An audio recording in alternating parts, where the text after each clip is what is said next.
Maintenant, à notre sujet. J'ai déjà traité cette question à plusieurs reprises, et lorsque j'ai commencé à m'y intéresser, à chercher ce que dit la Bible à propos de Mohammed, que la paix soit sur lui, je ne savais pas, au début, que le prophète Mohammed, que la paix soit sur lui, était nommément cité dans la Bible. Nommément cité. Ça m'a échappé pendant très longtemps. Les gens instruits ont dit « Où voyez-vous ça, frère Swagart ?» affirme qu'il a lu la Bible maintes et maintes fois. Certains versets qu'il cite dans ses ouvrages, il les a lus maintes et maintes fois. J'ai lu la Bible d'innombrables fois, d'autres ont fait autant qui me sont supérieurs en érudisme et qui connaissent l'hébreu et le grec.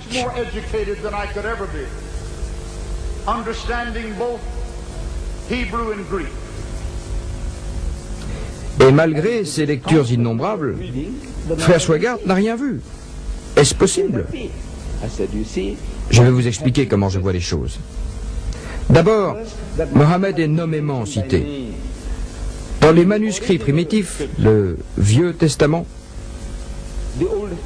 selon les autorités religieuses de l'Église, fut conservé en hébreu et le Nouveau Testament dans des manuscrits grecs, en langue grecque.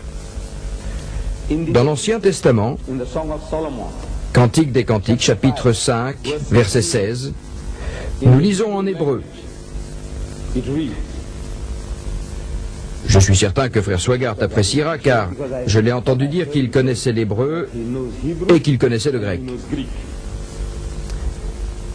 En hébreu, nous lisons donc ceci. Cantique des Cantiques, chapitre 5, verset 16, le mot Muhammadin se compose de Mohammed et Im.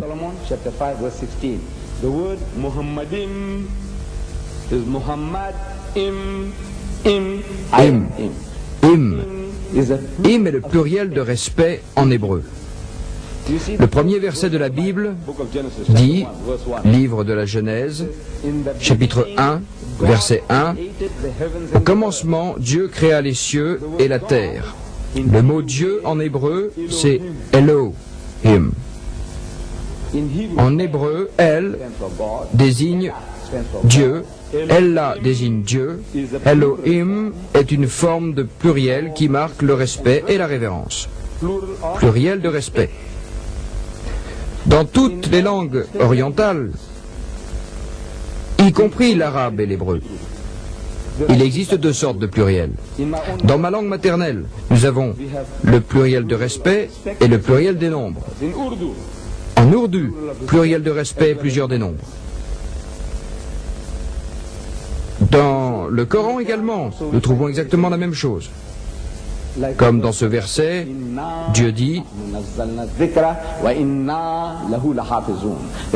c'est-à-dire, c'est nous-mêmes qui avons fait descendre la révélation et c'est nous-mêmes qui la préservons.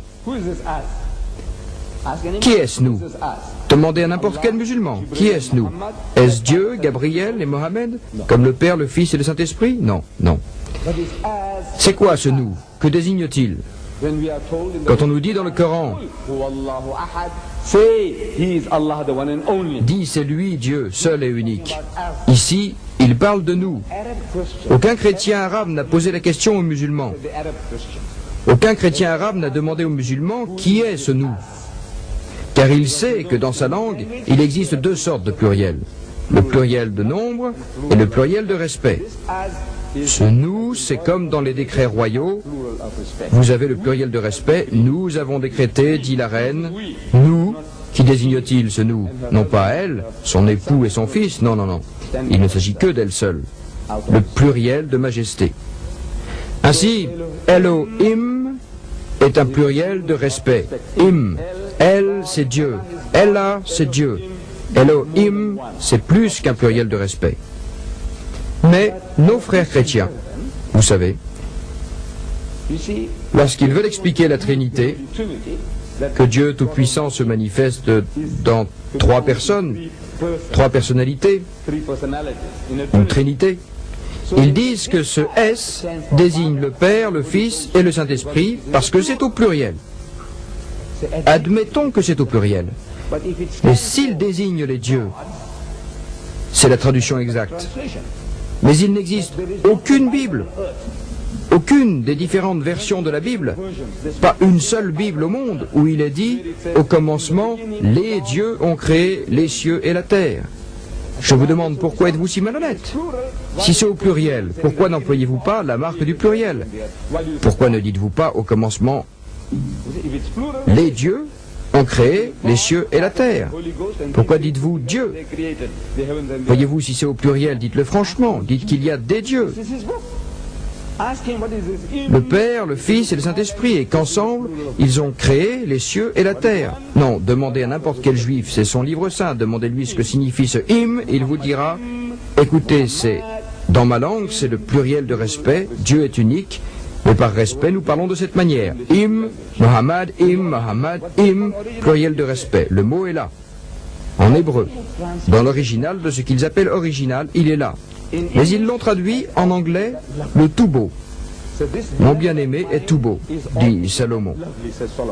Quand vous lisez le tout beau, il ne vous vient pas à l'esprit de l'associer avec le mot Mohammed. Vous le lisez des milliers de fois, le tout beau. Le tout beau, ou disons-le dans une autre langue, le loué, le loué. Mohammed veut dire le loué.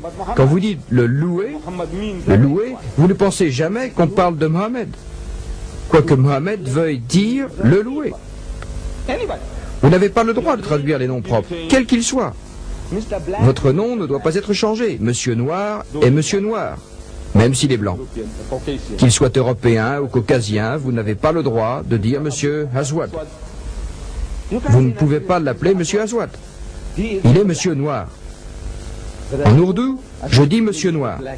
Je ne peux pas dire Monsieur Kala. Je n'ai pas le droit de traduire les noms propres.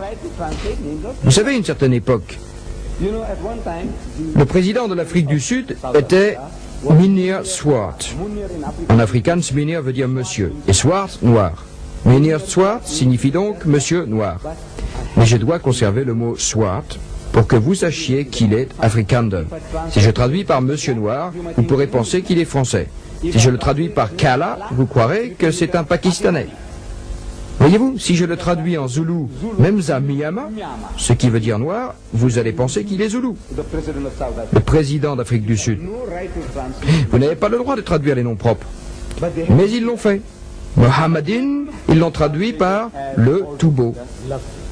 Mais le mot Mohammed est là, en hébreu, dans les textes originaux.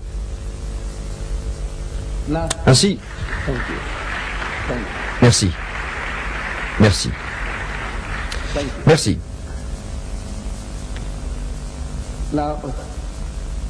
Si l'on analyse, pour vous montrer par d'autres preuves que la maladie était très répandue parmi les traducteurs de la Bible, en particulier dans le dogme chrétien, voyez-vous, ils ont traduit des noms tels que Messiah, Messiah. Jésus était le Messa, un mot hébreu. En arabe, Messie, traduit par Christ. Comment cela se fait-il? Comment se fait-il qu'on l'appelle Christ? Voyez-vous, le mot hébreu, Messa ou Massi, veut dire oindre, frotter. Vous savez, quand nous, les musulmans, allons à la prière, nous faisons al-wudu, l'ablution. À part se laver les mains, se brosser les dents, se laver le visage, se laver les pieds, les bras, jusqu'au coude, le musulman trempe les mains et se les frotte, comme ça. Tout musulman le fait, en particulier pour la prière 5 fois par jour. Chaque fois qu'il fait al-wudu, il se trempe les mains après avoir tout lavé et se les frotte. Comme ceci, comme cela et comme ça. Comment dites-vous? Massa. Vous voyez, nous disons Massa. Massa vient du mot hébreu Massa.